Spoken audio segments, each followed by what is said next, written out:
هەڵبەتە سەردانەکەی جەنابتان بۆ ڕووماڵکردنی ئەو فەوتی ئەو خوێندکارە خۆشەویستەمانە کە ناوی ڕێژوان ئەبووبەکر، خوێندکاری پۆلی هەشتم بوو ساڵی پار دەرچوو بۆ پۆلی نۆهەم. بەداخەوە کە ئەم خوێندکارە بەڕێزە کە یەکێک بوو لە خوێندکارە زۆر باشەکان، یەکێک بوو لە خوێندکارە زۆر زیرەکەکان، یەکێک بوو لەو خوێندکارانەی کە لە ئەدەب و لە ڕۆژت و لە هەڵسوکۆتێکی زۆر جوانی هەبوو. خوێندکارێک بوو بەڕاستیەکەی حەزی بە پیشەکەی خۆی و بەڕاستی هیوا و ئاواتێکی لە ناخابوو، بەڵام زۆر بەداخەوە ئەم هیوا ئاواتەی ناتەدی. ئەم خوێندکارە لە ساڵی پارمانگی حەوتا توش بوو بە نەخۆشی شێرپەنجە.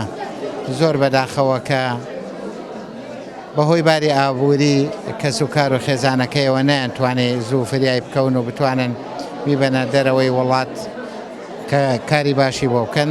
لەبەرەوە هەر لە ناو هەرێما چارەسەری بۆ ئەنجامەیرا هەرچەنە ئێمە پەیوەندیمان کرد بە بەڕێز بەڕێوەبەری گشتیەوە، بەڕێوەبەری گشتیش دڵسۆزانە هاتە پێشەوە هاتە سەرخەت چەند هەوڵێکی بۆیە لە ڕێگەی نەخۆشخانەی هیواوە، بەڵام زۆر بەداخەوە هەوڵەکان درەنگ بوو بە ئەنجام نەگەیشت. بۆیە ئەمڕۆ کاتژمێر 5 سەر لە بەیانی کە ڕۆژی